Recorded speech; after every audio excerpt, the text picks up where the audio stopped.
Bang! Yan guys, good morning. So isang maulang buwan na naman dahil tag-ulan syempre. So taas ko lang magpatuka tapos lang din ng malakas na ulan. Grabe, lumalalim ang tubig pero kahit pa paano is nababawas-bawasan naman. For today's video update lang guys sa ating mga loob, sa ating mga alagang kalapate. So sana ligtas din yung mga ibunan nyo dyan. So yung quick update lang tayo kung ano na ba mga nangyari dito sa loob after ng bagyo. Pero alam ko sunod-sunod pa yung bagyong parating. So yun guys, update ko kayo. Tara. Bang, show. Ayun nga. Show. So yun, kakatapos ko lang kasi magpatoka guys. So meron tayo dito. Yan, kakatapos lang yan. Pinainom ko na rin ng tubig. Then eto, yan. Tumutuka pa sila, tas sila yellow. So ayun. And then eto, ayun nga, nagdilimlim guys. Sumabol na naman. Kailangan ko ng separator kasi. So hindi titigil ng breed to. So last clutch kasi wala akong separator. Pagbabaklasin ko sana, kaya lang umitlog na. Nakita ko nga yung itlog sa baba. So nilagyan ko na lang ng pugad kasi kaysa mabasag. Hindi naman natin magamit yung seater kasi nga may nililimliman pa siya. So ito naman, nakabaklas to. Umitlog to ng dalawa. Yung dalawang itlog nito walang laman. So pinalimlim ko sa seater, walang laman yun. Tapos ang nililimliman naman ng seater, punta tayo dun. Ang nililimliman ng seater is itlog ng Danlace kasi umitlog yung Danlace natin. Tapos yung dalawa nilipat natin dun. Then ito nga, quick update lang guys kasi wala talaga akong ma-content.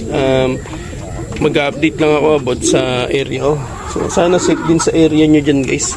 Tapos ito, may papisa tayo dito, dalawang YB.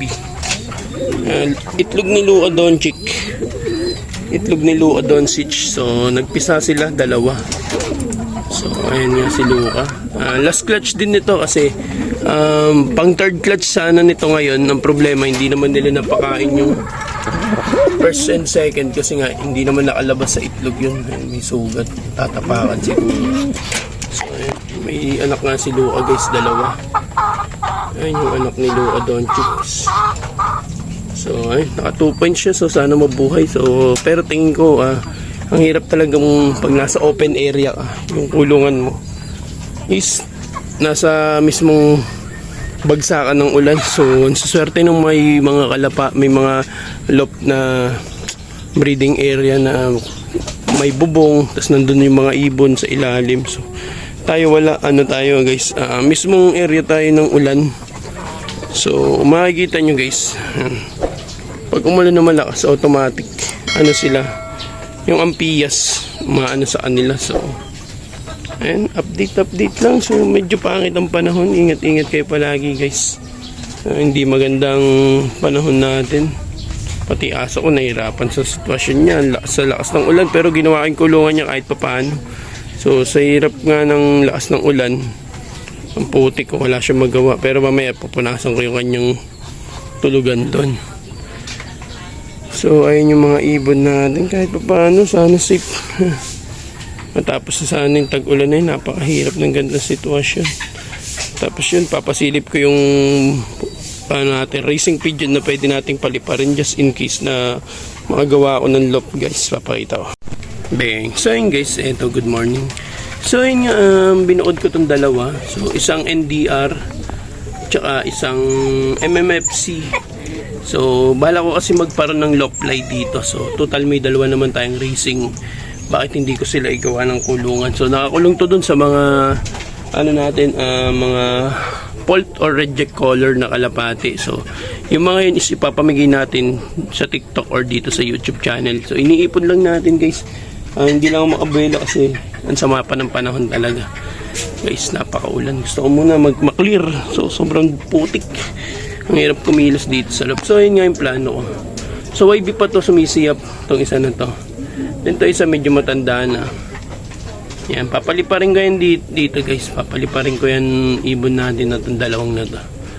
Yan, pa-lolo play natin. So ayun, looking pa rin ako ng mga off color just in case. Gusto ko nga hanggat mari YB para mabatcher natin. Gagawa ko ng mini loop dun sa kabila. So parang lang yun, bahay ng kalapati. Then pag lumipad sila ng parandao, dun din ang bagsak nila. So So yun, papaliparin natin yung dalawa na yan. NDR and MMFC. So yun ang gagawin nating pampalop play dito sa area natin. Then mag-experiment tayo. Tatry nating i-butcher yung mga iba nating kalapati na fancy pigeons. Tingnan natin kung makabalik. And nga, so sana maganda kalabasan. Bilog na bilog katawan na ito guys. MMFC. Yan. Check nyo. Yan, MMFC. Madumi lang, pasensya na. Check. Tapos may set. Hindi ko lang kung sensor o microchip itong itim na to nasa sing-sing niya. So, ayan nga. Ayan yung ibon guys. Ganda naman yun. Malaking kalapati. Pero tingin ko hen to. Kasi nung inasawa to nung hen ko na fancy, ay nangyari, umitlog sila ng 4. So, ibig sabihin hen to. Sureball hen. So, pogi oh.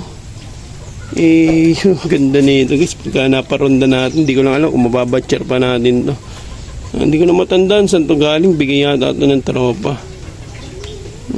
Kasi ito naman, sumisiyap nung pumunta dito. So, hinuli ko na. Syempre, alam nyo naman dito, napakadaming pusa. Anytime, pwede silang tirahin ng pusa at kainin. So, wala tayong choice kundi survive siya. So, ang problema niyan, once na hinuli natin yan at pinatuka, masasanay yan at mababatcher guys. So, ayan nga yung ating babalik ko na muna ito kasi kakain pa ito, kumakain pa yung mga kasama niyan. Ayan yan. Ayan. Tapos, kunin natin itong isa. Ayan, ito bata-bata pa ito eh. Papakita ko, sobrang taba nito guys. Yung sobrang taba. YB netoy lang guys, netoy lang. Pero NDR yan, napakaputik lang. Pasensya na. So, sunod na araw sa day off ko, papakita ko sa inyo to kung gaano kaganda. So, ayun, bago pa lang naglulugon guys. Lumalabas pa lang yung pagka blue check niya. So, sa ngayon, dark pa siya. Galing kasi siya sa inakay. Kasi yan yung mukha nyo. Hindi pogi, hindi maganda. Pero normal na itsura ng mga racing pigeon yan guys. So yan na naman oh. Umuulan-ulan na naman guys. Yan yung kung gaano kapangit ang panahon natin. So maya-maya yan hanggang hapon na ulit yan. Magang umaga pa lang. So ayun, napapasabak na agad tayo. Yan yung mga ipapamigay natin. May siya na sa mga TikTok followers natin, YouTube subscribers. So ayun. So ayun, medyo maulan na ulit. Yan yung inakay natin 3. So ano pa bang kailangan natin gawin dito? Ayun, napakapangit ng panahon guys. Always keep safe palagi sa ating mga alagang alapate. And yun, yan, sa mga susunod na araw gagawa tayo ng mini lop para pag nagpa-lop play tayo ng mga kalapate. Uunahin natin yun, batcherin yung 2 racing na pinakita ko. At the same time, pag marunong na, sasamahan natin ng mga fancy pigeons, mga YB, para madaling turuan. So, ayan yung update sa atin guys. Napakaputik. Grabe, ang hirap kumilos sa loob pag ganito. So, relate na relate yung iba natin mga tropang kalapatids dyan. Dahil, hindi lahat is may magandang pwesto ng breeder, ng breeding section or ng loop. So, hindi tayo pare-parehas ng mga pwesto na may maayos na breeding. So, ayun lang naman guys. And maraming salamat. God bless, keep safe, ingat kayo palagi. Lalo ngayon tag-ulan guys, ingatan yung mga ibon at mga sarili nyo. Bye. You're a superhero.